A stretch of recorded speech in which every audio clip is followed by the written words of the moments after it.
Well, good evening, everyone, and welcome to tonight's Sourcebooks Booklight event. My name is Mary O'Malley, and I am the virtual free-range bookseller at large for Skylark Bookshop. Thrilled to be here tonight with these three incredible authors that are focused on women discovering who they are and owning their own power. We ask that you consider purchasing copies of any or all of tonight's books from any one of the stores listed on Eventbrite. We love our indie bookstores here and we love supporting our authors. We're thrilled to bring these authors to you, and we hope that you will support them by purchasing their books from any of those stores listed on Eventbrite. And when you do so, you will get a signed book plate and some cool swag. So it's a win all around. I see people are filtering in from Pennsylvania and Connecticut and all kinds of wonderful places. Great to have you all here. Let's get started as you're all rolling in. Hi, everybody. Hi from Texas, Alabama. This is great. So tonight we have these three great authors. The first one is Anne de Villa-Cardinal. She is a writer and director of recruitment for Vermont College of Fine Arts, where she earned her MFA in writing. Her young adult novels include Five Midnights, winner of a 2020 International Latino Book Award and finalist for a Bram Stoker, Category 5, and the upcoming Breakup from Hell. The Storyteller's Death is her first novel for adults and was released on October 4th, 2022. Her second book with Sourcebooks, We Need No Wings, is scheduled for release in March of 2024. Anne lives in Vermont, and she's coming to us from across the world right now. Anne, can you tell us about your book? Sure. It's about Isla Larson Sanchez, and she's after her father dies, her mother starts sending her to Puerto Rico for the entire summer to spend with her family there. And at first, this feels like an abandonment, and then eventually she realizes that they're the best part of her life, and that her alcoholic mother is not much of a parent, and so she bonds with them. But when she's 18, when a storyteller in the family dies, she starts seeing their stories as visions. She gets this gift, and at first it's actually very interesting, and then they get more and more complicated, and then she sees a murder, but the visions don't stop, so she realizes there's a mystery to solve, and so she realizes it's her job to solve it. So she goes through this process, and in so becomes, is part of her coming of age. But it takes place mostly in Bayamon in Puerto Rico, where my mother's family is from. And it has magical realist elements, obviously. She's seeing visions. But I'm very excited that it's out in the world. Wonderful. Thank you, Anne. Our next author tonight is SHAUNA Robinson.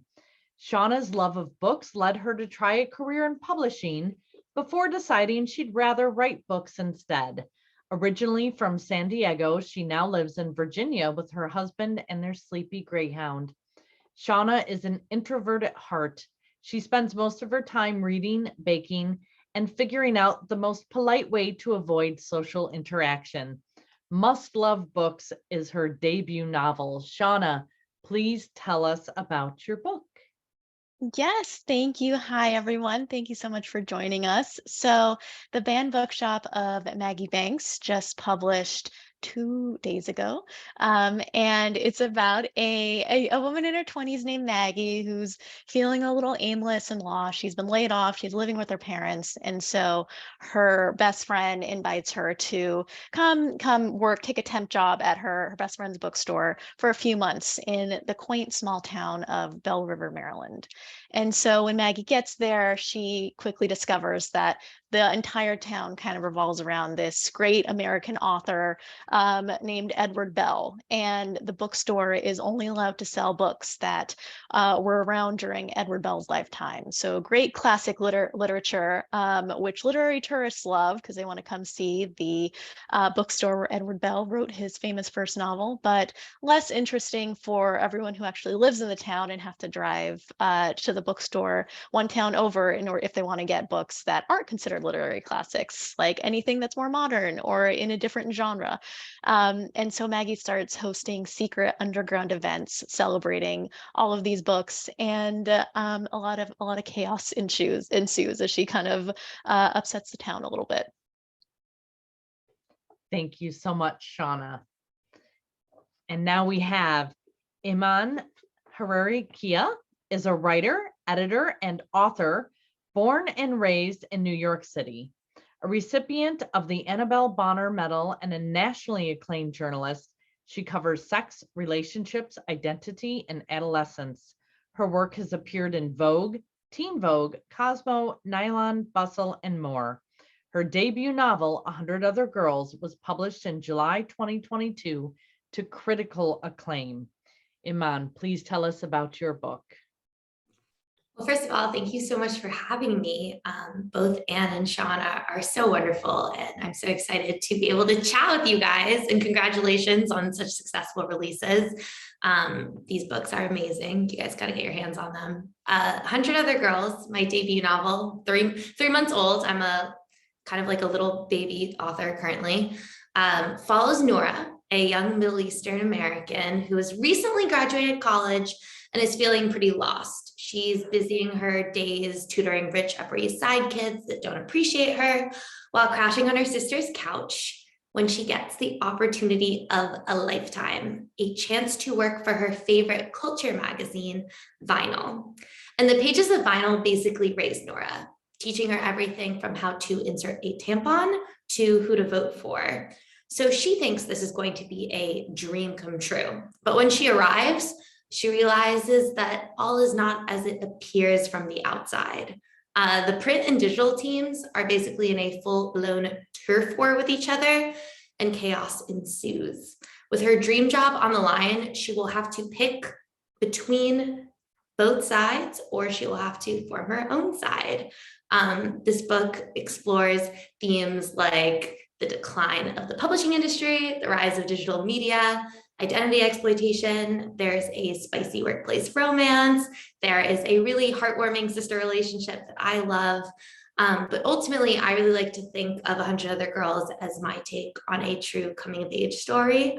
It's a little bit like The Devil Wears Prada, but set in 2022, an update on what's happened to the industry since the digital boom, and told from the perspective of young, hungry, passionate, messy, marginalized people. So I hope you guys check it out. Excellent. Thank you so much, Iman. Now we come to the fun part of the evening. Our authors will be interviewing each other dinner party style. And when they are finished, I will come back and open up the floor for your questions. So as you're listening along, please put your questions into the Q&A, not the chat box, but the Q&A. And then I will pass as many as I can on to the authors after they've interviewed each other. So we are going to turn it over to Anne and Shauna, and I will be back after everybody chats. See you in a bit. I'm so honored, Shauna. I'm so excited to interview you. It's also kind of fun to be on this side, right? Yeah. Especially when you're on debut week and you get to, yeah. So since this event is about women discovering their power, what women in your life most influenced you? Well, definitely my mother. My mother is she's just a pale, redheaded Australian woman who has always is a little bit fiery, I would say. She isn't afraid to take a stand for what she believes in, and so that has always kind of shaped me. I grew up very soft-spoken for the most part. But I do have my mother's voice in the back of my head. Like if there's something that's not quite right, I do need to speak up. So that was always very inspiring for me, and she shaped my love of books. She was always taking me to bookstores and libraries and showing me the power that books have. So definitely her first and foremost. With a lot of my other family, like everyone on my mother's side of the family is still in Australia, and I never knew my dad's side of the family because they were all the way across the country. I didn't have any other like maternal figures. I didn't have any like grandmothers who I knew. So it was definitely my mom first and foremost who shaped me a lot. I love that. And by the way, the voice in the back of your head doesn't go away. That's kind of comforting. It's still there. Actually, the hardest part is when you like look in the Zoom camera and you're like, Mom? Oh, wait, that's me. Okay.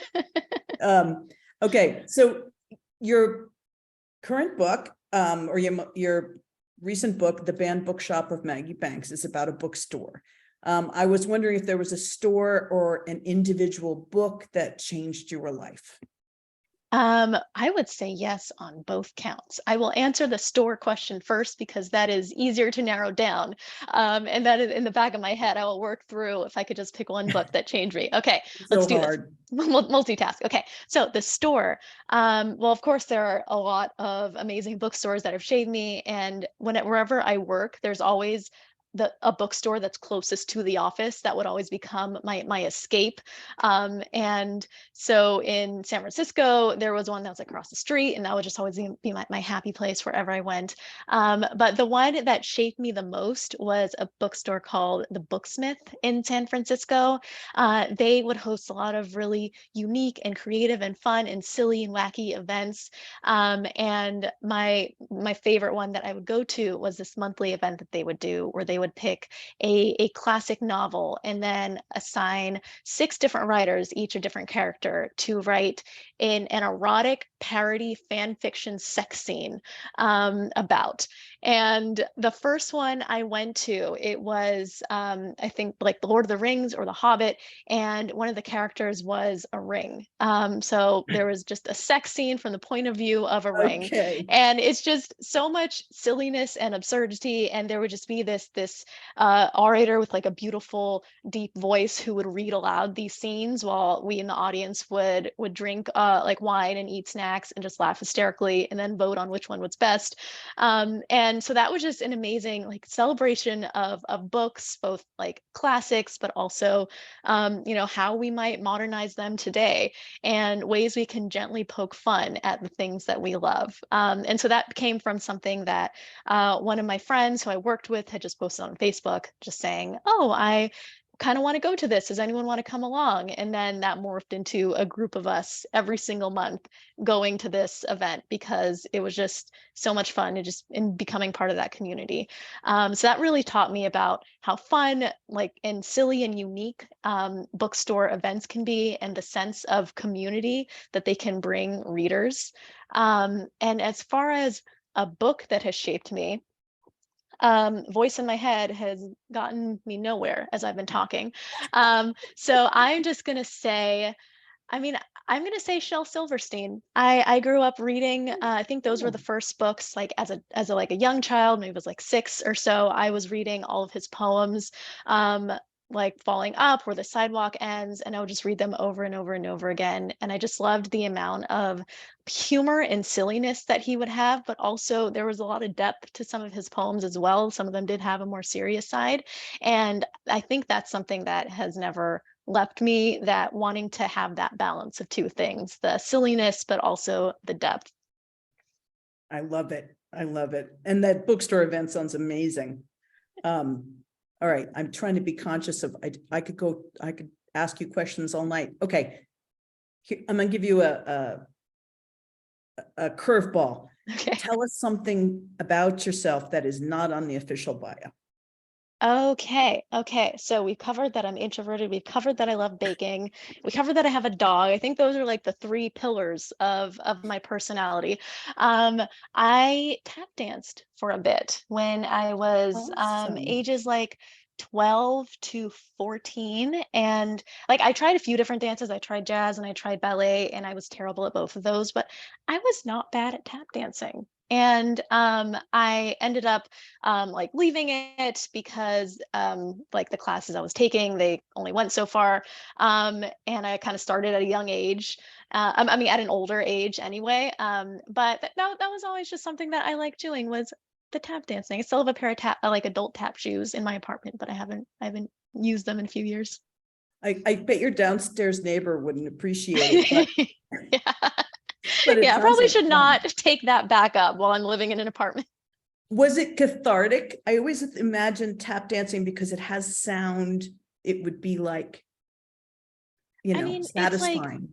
it's very satisfying to get those sounds going, and it's also easy to know if you didn't like get a move right, because like a move can look right, but you'll know by the sound if it was not right at all.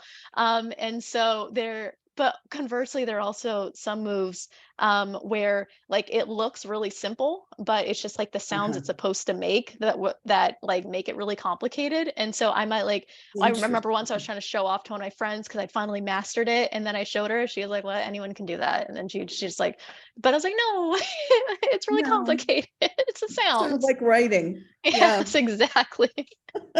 So true. Do I have time for one more question, guys? I'm gonna just go ahead. Okay, your first two novels are about different parts of the book world. Is your next gonna expand on that, or are you going in a different direction with the next one? So my next novel does not involve books, but it does involve food, which is another great love of mine. Especially books and food. What else do you need? Especially you have a dog. I know that's probably what the fourth novel is going to be about, is the dog, and then maybe the fifth one is tap dancing. Now that we've just like discovered that I have a lot to say about tap dancing, then for the sixth, who knows? Can you give us a hint about the next one, other than the theme? So I guess I already sort of did secretly without knowing it when I was talking about my family, because I have never really known my dad's side of my family because they were like far away, and I was in San Diego and they were in Louisiana. And so there was a moment in like my 20s when my dad told me, "Oh, your grandmother has died. Would you like to go to the funeral?" And my first thought was, I didn't know she had been alive. And I had always kind of thought in my head, like I decided not to go because I thought it might be weird to show up at a funeral where everyone is sad and no one knows me and I'm showing up like, "Hey guys." But then I've always kind of wondered, like, what would it have been like if I had gone to that funeral? So my third book kind of involves like just meeting a side of the family that you never knew before, and maybe crashing a Awesome. funeral in the process. Ooh, I love it. Excellent setup. 1 minute left. Okay, this is my favorite question, and it's going to sound stupid, but I love to hear people's I'm here for it. responses. If you could be any animal, Shauna, what would you be? Oh my goodness. Okay. I think I would make an excellent turtle because they have the shell, so they Oh can my just God, I like, love that answer. yes, they can hide. So I think that's my answer. I love that answer. See what I mean? It's like, it seems so frivolous, but you learn so much about people from that question. I love it. That was So, fantastic. I get mocked, but nobody is ever unhappy when they, when we do that, when I ask that one. So Perfect question. Well, I thank you so much for your wonderful questions. And of course. now at this point, I think I am interviewing Iman. Some Hello. Hello, thank you so much welcome to the dinner party. That's what we're doing here, this dinner party style conversation. I'm obsessed with it. I wish there were hors d'oeuvres. We're gonna have to arrange Uber Eats for next time. I like this idea. So my first question for you. Well, first of all, I loved your book, 100 Other Girls. I love anything that involves like the workplace and careers and just figuring your life out. And so I love the way that this book explores the concept of dream jobs, from Nora, starting out, she's going to her interview at Vinyl, this magazine that she's always adored, and then kind of discovering throughout the book, like, oh, this is not what I thought it was. And so I would love to hear, how have your own perceptions about dream jobs shifted throughout your own life and slash career? That is such a great question. I am someone who, for a very long time, attached my self-worth to my productivity. So I really didn't think of jobs as, 9 to 5s that help pay the bills. I thought of them as careers who sort of defined who you are and how you move throughout the world. For a very long time, for example, I didn't think of myself as someone who wrote. I thought of myself as a writer, and the idea of having to sort of fracture the bonds between my identity and my ability to churn out like 1,000 words in a day. I couldn't extract them from each other. Since becoming a full-time writer and entering the media industry, I've come to learn that that isn't really a healthy mindset. And I don't necessarily believe in dream jobs anymore. I think more than anything, I believe in dreams and I believe in jobs. I don't think that you need to be attached to a company or hold a certain title in order to create work that inspires you and I don't know, to connect with an audience or a community that makes you feel seen and supported and loved. I don't know. This is like the corniest answer, but I think that writing 100 Other Girls is very cathartic for me because these are thoughts that were percolating in my brain for a while, but I wasn't able to work them out until I did it through a proxy character in a book. So I don't know what this says about me, but that's my take. We all need to work our issues out through our characters, and that is our process. Yeah. Well, thanks, Shauna. Well, I know specifically because I read your book that details that you brought up in your interview with Anne about your own indie bookstore experiences are definitely reflected in the pages of the Band Bookshop. So looks like you and I are both pulling from a little bit from real life. Yeah, definitely. And my next question also touches upon your real life, because I love how you explore the media, the magazine publishing industry, which is something that like myself and probably a lot of readers have never had firsthand experience with. So I love seeing you pull back the curtain there. And throughout that, we kind of see that the media industry is kind of, in a way, sort of losing touch. Like at first we think maybe it's just because of Loretta and her devotion to the print side of the magazine and losing touch with the digital side, but it seems like overall, the entire industry is losing sight of what truly matters, which seems to be the reader. So was this a realization that you had during your time working in media? I was curious to see like where that came from, because that was like a really strong and compelling point. Oh, that's a great question. I know that 100 Other Girls comes across a bit cynical, and I was actually at a book festival in Morristown a couple of weeks ago, and a reader came up to me and basically told me that she was an aspiring writer and asked, like, excuse my language, she said to me, the industry's fucked, right? Like, should I still aspire to tell stories? And generally, yes, I am a bit pessimistic about the way that the system is run. I think that like there are some really big systemic issues that start at the foundation and work their way up.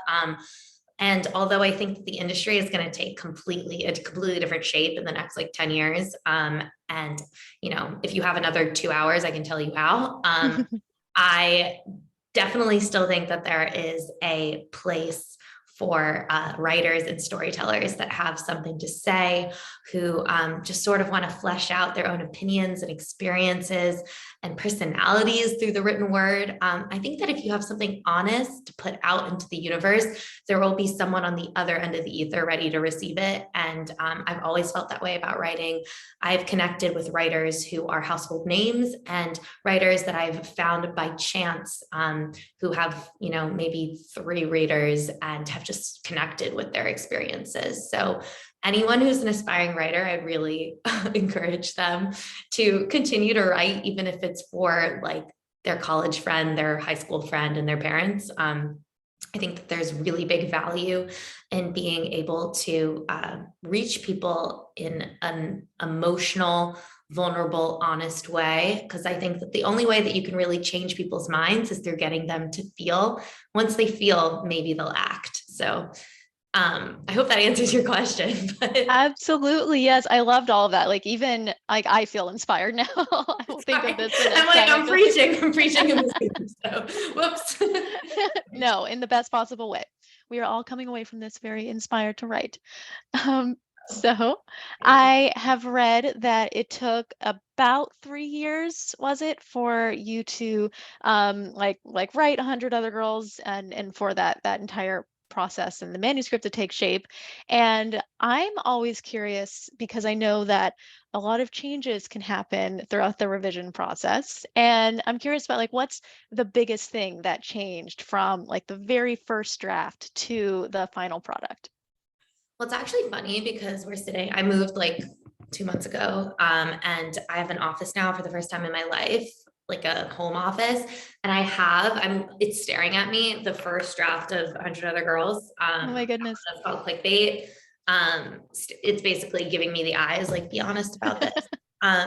Yes, the process of getting the book published took about 3 years. And while I do think that a lot of the original plot and story structure remain the same from the first iteration of the draft to the final outcome, which it's wild, crazy. Like, I could probably open up 100 Other Girls, the book, and clickbait the manuscript, and the first and last sentences would be verbatim the same, which is so crazy to think about. I really fleshed out a lot of character arcs, motivations, and sort of side stories when I was working with my editor, because as you will see, if you decide to take a chance on this book, there is a large cast of characters and a lot of secondary and a lot of supporting characters.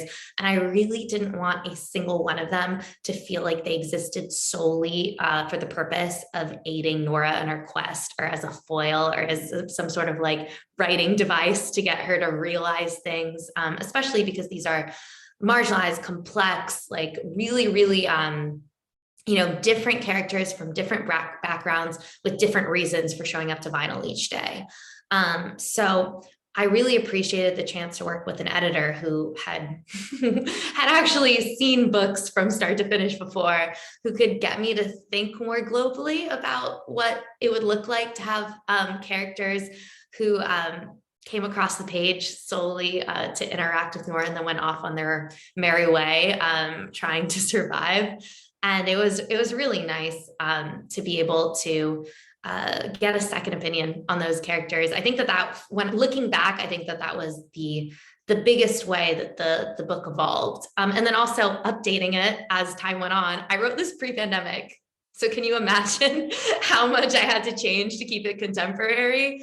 There are a lot of like references. This is very, very, it feels grounded in this time period, the same way The Devil Wears Prada did when it came out.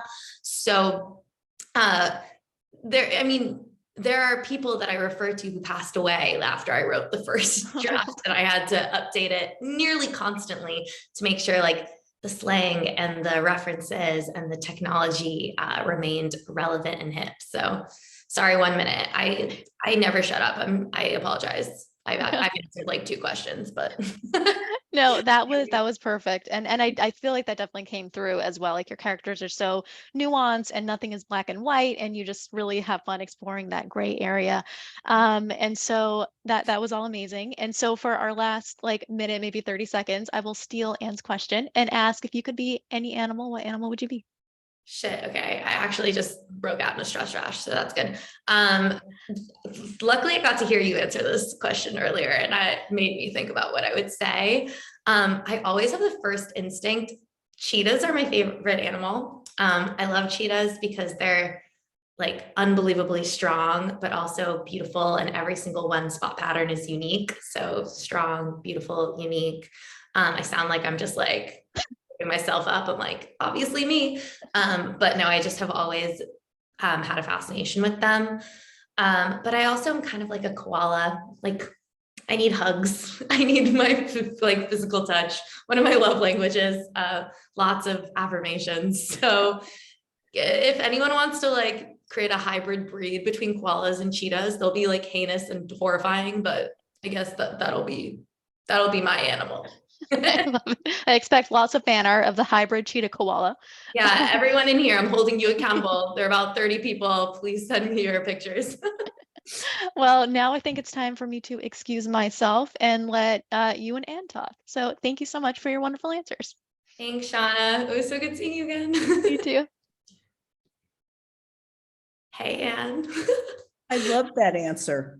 Thank you. I can't wait to ask you, but I have to wrap with it because we're creating a dinner party tradition. This will be a custom for all our dinner parties. Absolutely. What people in the audience might not know is I recently had the pleasure of seeing both Shauna and Anne in person on different spots on their tours. So this is a special treat for me because I love them both. How are you since I last saw you? I'm good, thank you. And it's wonderful to see you too. I was so Yeah. excited. This is such a great event because it brings authors who might not necessarily cross paths typically together.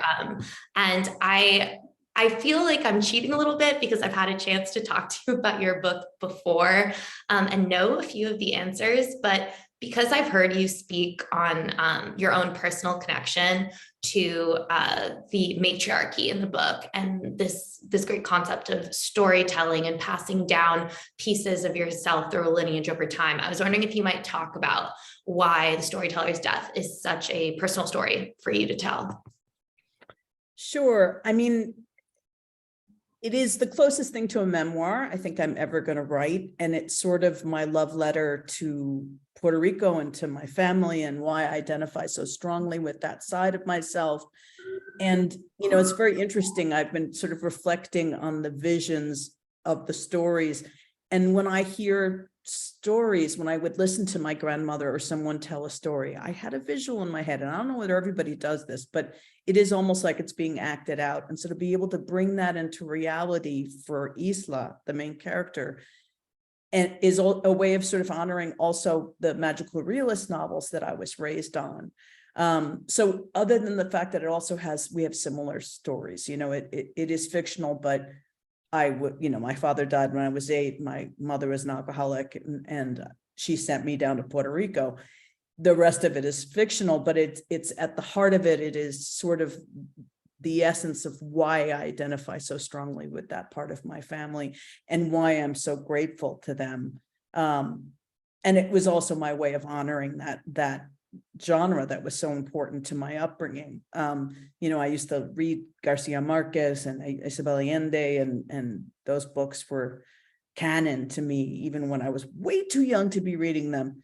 And so it was wonderful to be able to honor them with this book. And I know that in the past you've written YA horror. Am I correct in saying? So I am very, very fascinated by genre hopping. So what was it like making the leap from YA horror to magical realism? It's so funny. I've never heard that term, genre hopping, and I love it. It definitely is me. I mean, I write like I think and like I am, which is, hard to pin down. And I've been working on Storyteller's Death for 17 years. And so it sort of has bridged everything that I've written. Horror is an interesting thing for me because people say to me, oh, I'm too scared to write horror. I'm too scared to read horror. I'm petrified. I'm medicated, for God's sake. I'm so afraid, but I like it because it sort of takes away the sting of the things that I'm irrationally afraid of. So at that very difficult time in my life, I read horror. My brother sort of got me into it, and I wouldn't sleep well. And I slept with a blanket around my neck, but I couldn't get enough of it. And I think, as I said, I think now from adulthood, I'm realizing that it's because it made me feel better about the things that were hard in my life, because my mother might've been alcoholic and my father, was sick, but there are no zombies knocking on the door, so it sort of is a comfort. It was comforting for me. And so I love doing that. I love writing for teens because you're pairing, they're not going to sit around for pontificating, you're pairing story down to its essence, or you lose them. And I think that's it's like a writing exercise on steroids. And And I also find Gen Z fascinating. I can't wait for them to run the country. So, I really enjoy writing for them and talking with them and interacting with them. So, for me, it was a natural sort of progression. I don't think there are any natural progressions. I just jump around. No, you and I are in 100% agreement there, on multiple levels, that sometimes leaning into genre can provide its own sort of escapism, that Gen Z has the attention span of, like, please, so a goldfish. So if you're not grabbing their attention with like a rich story, they're DNFing, like, and they won't be shy to tell you. I'm also just like obsessed with YA. And I really love that you touched on this, because I was going to ask you about it, because again, like, selfishly, I'm in the know, and I know that this took you almost 2 decades to write. So for anyone who's might be sort of thinking about writing themselves, what was the process like for you? And how have you been working on this for so long? What have the past 17 years look like? I know it's sort of intimidating for people who are starting to write to hear that. The thing is that I think as writers, we have books of our hearts. It sounds so cliche, but I think it's true. And this haunted me. So I started it for a workshop in my MFA 17 years ago. And I started as what I thought was going to be a short story. And it just sort of evolved over the 2 years. And then I've revised it 1,000 times, and I tried to make it a YA, and I really lost sight of what it was about. When you do YA, you don't have retrospective narrators. At least that's what the market dictates. And you don't, because teens don't want to be talked to by adults, right? And also I wanted to start with her as a child, and I was told that wasn't going to work for YA. And so I really, I put it down and I go back. And then I did a postgraduate writers conference. I was ready to sort of give up on it. And it was with Andre Dubus III, and who wrote House of Sand and Fog, and he's a friend. But it was the hardest workshop I've ever had. So speaking about discouraging writers, I was the first one to be workshop. And the first thing he said is, Anne, I have to be honest, I had no desire to read any further. And the whole room went quiet. I looked at him, I said, wow, Andre, could I use that as a blurb? I mean, I was just like, I just laughed, and everyone else was panicked. And then he had forgotten that it wasn't just us and that I was scaring the other people. But he told me things like, I think you should go to second person. I think it would give you some distance. And I'm like, yeah, that's like saying, let's change the whole novel to talking animals. So, but I did a section of it to prove him wrong for the reading, and damned if it didn't blow it out. It gave me the distance, and it is the only reason that the novel is published today. Because I needed that in order to fill in some blanks and to sort of face some things. So it was challenging, but he really made me look at it in a different way. And I went back to first person. So in 17 years, first person, the second person, the first person, it was like back and forth. But it was just one of those things where there's stories that you can't let go of. And this was one of them. So I did write in between that. I published books in between that, as you mentioned, but this was the one that had to be written eventually, had to be out there eventually. I mean, so much to touch on. I love, you said the book of your heart. I know that, I think we talked about this before, but sometimes there is a story that you just have to tell, like you have to get it out there in order to tell more and to tell others. And I know that this is that story for you, which is what makes it sing, which is what makes it so special. And God, I mean, I'm glad I wasn't in that writer's workshop though. I'm too sensitive. I probably would have cried in front of everyone. You had the perfect comeback ready. Oh shit. Oh, excuse my, they're like going to kick me out for cursing. Anyway, last question. I had like 7 more questions, but you and I will have to chat offline. Let's ask you this unique question that's never been posed before, especially not in this Zoom. If you were an animal, what kind of animal would you be? It's so funny. I didn't have an answer to that the first years I was asking it, but I'm thinking I'm a dog person. I'm obsessed with them. I prefer their company to people.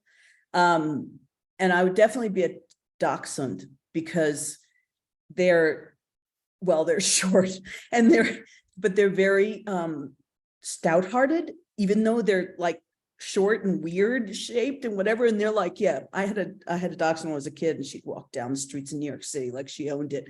I'd go up to the biggest dogs, and so I like that about them. Wait, and you I had just a dachshund in New York? yeah, I did. We had a beagle in New York, and she was insane. Okay. They're not meant to be in the city. I'm not even kidding. My jaw dropped. I am very seriously thinking about getting like a mini dachshund. I live in Brooklyn, for context. What do you They're think? the best freaking dogs ever. And they're hounds, but they're not insane in cities like beagles. So I would say I loved my dachshund. I think this is a sign. Like I could not believe it when you said it, because it's the one I've been like fixating on, like mini dapple dachshund. And so you're gonna have to name it after me. Yeah, I mean, at this point, there's no choice. But the question is, do I name it after you, Anne, or the storyteller's death? Or Isla, yeah. No, but seriously, I'm gonna need to see a picture of this dachshund. It's gonna have to be its Auntie Annie. Guys, stay tuned for part 2 of the Zoom where I name my puppy after Anne and raise it in Fort Greene. Yeah, well, that was a perfect answer. And it's been just such a pleasure catching up with you, and I'm getting off. So anyway, thanks for having me, guys. Oh, that was fun.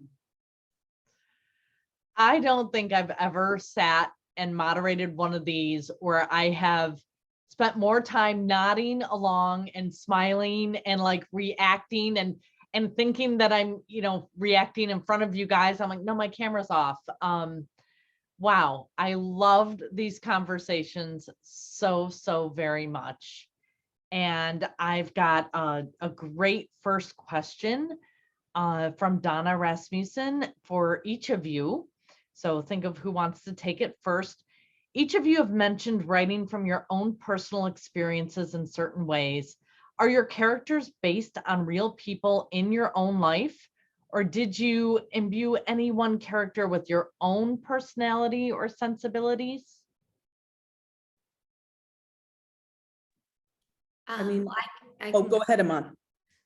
I'll be quick. I definitely took inspiration from many different people that I've interacted with in the media industry, and Nora in a lot of ways reminds me of a younger version of myself. But it was really important to me to fictionalize every single detail. What I will say is that when you publish a book, you find out that every single person reads that book and looks for themselves. So I've gotten like truly 100 texts from people basically accusing me of writing 100 Other Girls about them, which is hilarious because if anything, I mean, the MC is a Middle Eastern aspiring writer who works in media and is an assistant. Like, guys, I don't think it's about you.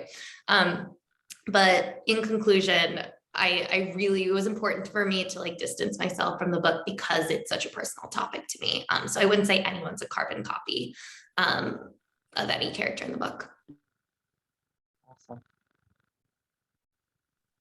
And in my case, I mean, I sort of talked about the obvious ones, but there was one character, Chachu, who was just in one chapter, and he's based on a great uncle by marriage or something. Everybody seemed to be related to everybody else on the island, but for me, he was like tall, massive personality who came into a room and everybody looked at him, and he was kind and he spoke to me like I was a peer.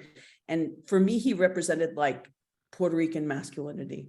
And he was like, you trusted him to take care of things. And he was always, strong, but gentle. I don't know. He was just sort of so many things for me. And so I named the character Chachu, and I sort of based him after him. So he's the one who I have a lot of sentimental attachment to.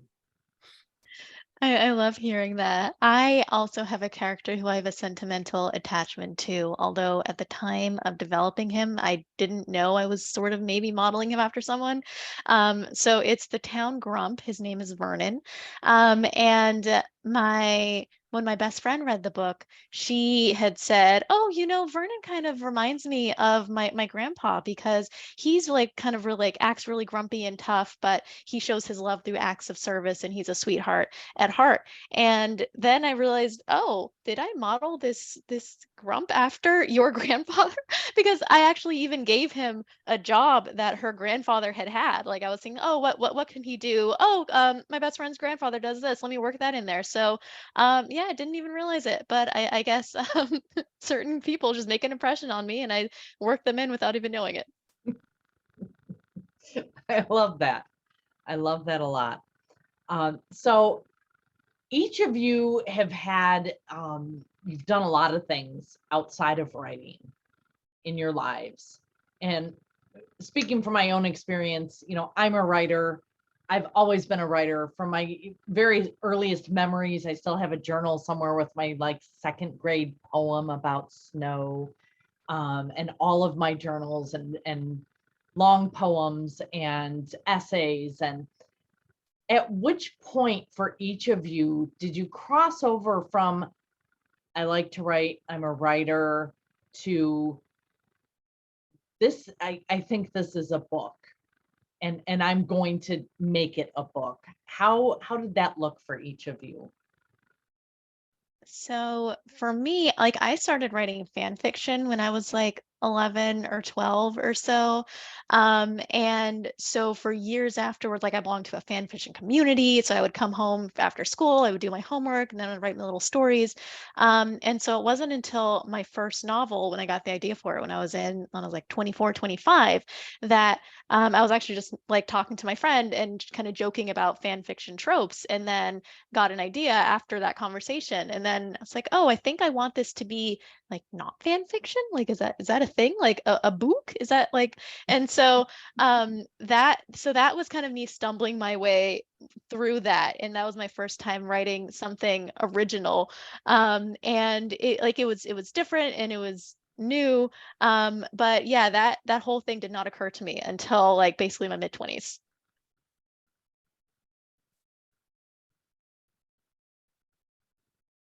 Anne or Iman, either of you want to take that or? Yes, well, I was writing professionally for years, probably almost a decade before I wrote my book. But in a freelance capacity, I was a journalist and an essayist. So I'd never written long form fiction before. I always wanted to write actually YA, like realistic fiction, because I grew up reading it and felt really indebted to my favorite YA authors. But it took me a long time to convince myself that I had a story idea worth telling, worth writing down. The story started percolating in my brain when I was an assistant entry level, and saw some really messed up stuff go down, and had the revelation that the outward perception of working in the industry is very different from the insider, like the inside baseball experience of being an employee at one of these companies. And for years, having that revelation, I just sort of silently took notes as I moved from company to company and watched sort of like newer, younger tech companies and older, more prestigious heritage companies deal with, the like rolling tide of the industry, whether that was like social media scandals or how to create ad revenue. So I'm silently taking notes. But I didn't start writing this book until I felt sort of disillusioned enough with my own job and career. Like my rose-colored glasses were sort of snatched from me. And I wanted to have something that was all mine. Like I wanted to work on something that I didn't have to share with like a boss or a company or a brand, that I could take creative like control of and really take responsibility for. I don't know. I wanted to create something from scratch and take ownership of it. And that's what sort of drove me to start writing. I love that. That's awesome. I have to say, Iman, that is so important because I'm in a different stage in my life than you guys, obviously. But for me, it's like I'd been a mother, I had worked for so long, and writing was the one thing I did for me. And I think that's so important. And I didn't own that title even for a long time. I think, there's a great quote where just the thought of writing a novel scared the bejesus out of me, right? Where's the quote? I think it was Mark Twain. You could, writing a novel is like driving at night. You can only see as far as your headlights will reach, but eventually you get where you're going. And so I sort of had to think about it that way and take it like, because I was a magazine writer also, and I wrote in bites, and 2-page bites. And so I thought about it as a bunch of bites. And then eventually, now I realize you can hide a lot more mistakes in 200 pages than you can in 2. But I just never thought it was an option. I was an avid reader, but I didn't think I could be a writer. So I think I always am not sure it's a book. I don't know, but it's just stories to tell. And now I see arcs, I see where it's going, and I plot and so that has gotten clearer for me, but I think it takes a while to own the term and to realize that you can write another one. I love that. I love all of these answers are incredible. So another question, starting with your first draft and going to the end of your book tour, that entire long process of so many parts, what is your least favorite? Is it the revising? Is it the touring? Is it the getting it ready to submit, finding an agent? What is your least favorite part of that process?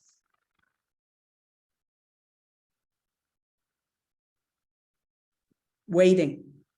There's a lot of waiting when you're a writer. You submit to an agent and you wait. You submit to editors and you wait.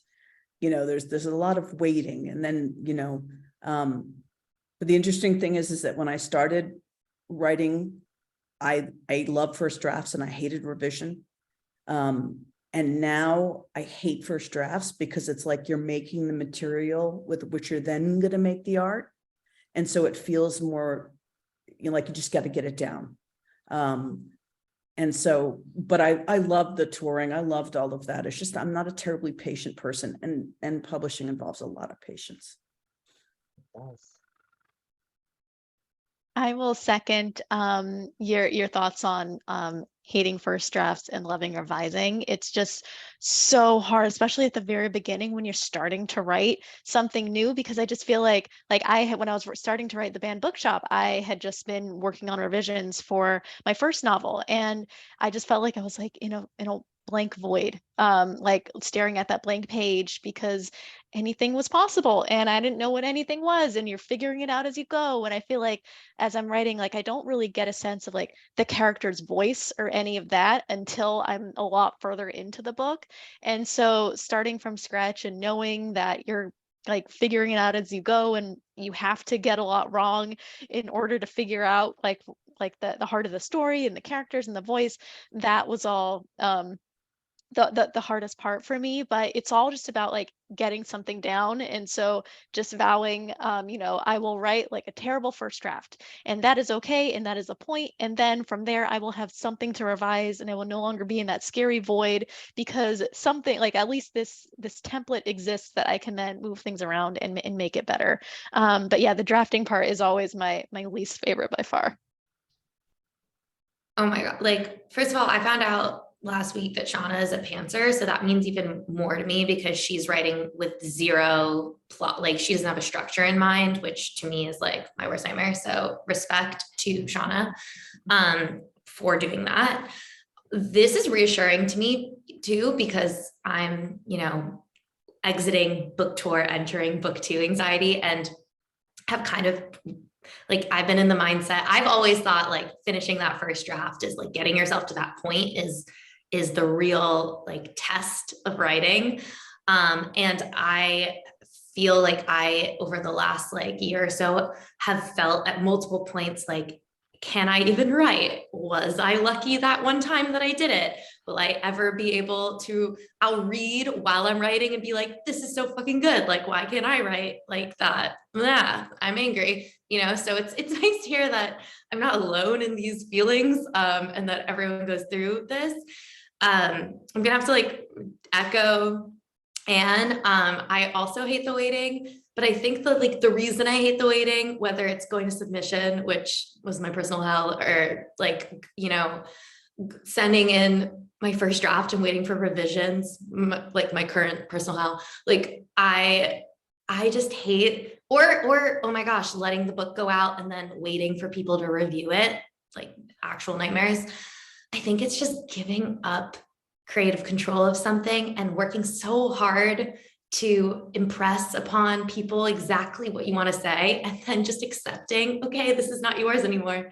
This is theirs. Someone else is going to sort of take this and make it their own, and making peace with that. I think that that's challenging for me at times, because I'm someone who I sort of soothe my inner voice by saying, it's okay, there's always something you can do. And at a certain point when you're making art, you have to accept that there is no more that you can do. And that is just tough and an ongoing challenge for me, but is part of the process. Fantastic answers again. And I have one final question. This is an easy one for each of you. What are you reading right now, or have you read recently that you're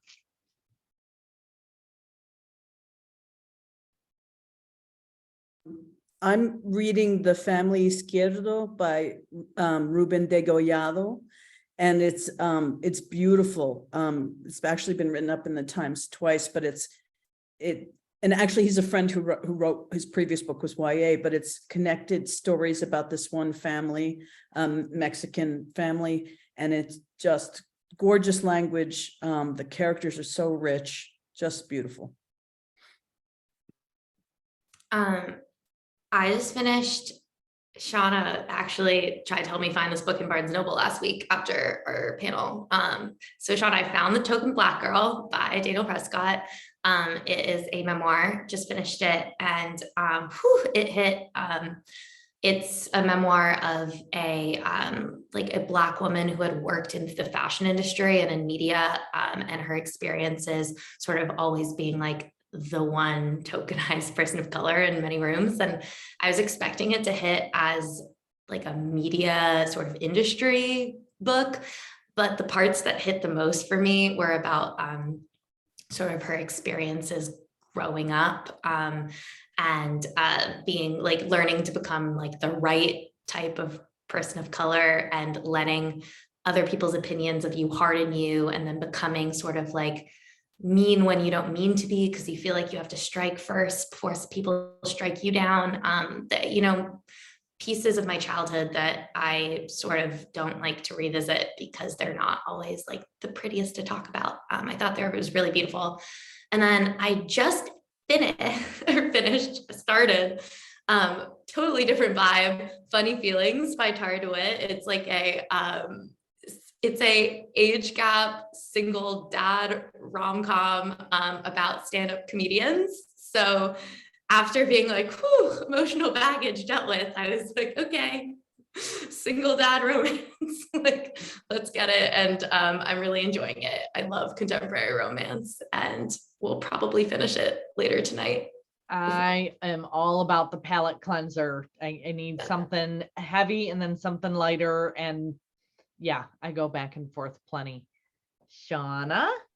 So I'm one of those people who, when asked like what I'm reading, every possible book in the world immediately like leaves my mind. So I have them in front of me so that I cannot forget. So one is When Franny Stands Up, and this one also just came out 2 days ago. And speaking of comedy, it's about a young woman who gets involved in comedy during like World War II era, and every woman has a unique showstopper, which I'm very early on, so I'm very curious, like, what is the showstopper thing? I'm still figuring figuring that out. It might be magic, I'm not sure. And so that's been great. And then also The Getaway by Lamar Giles. It's just like, with that cover, how could you not? Also very early on, but something about someone who works at like the happiest place on earth, and then there's kind of an end of the world scenario, and then all the rich and wealthy people start flocking to that happiest place on earth place. And I'm very excited about both of these books. Awesome. That is great. We do have Donna asking for the name. Oh, you got it. There you go. You are on it. On it.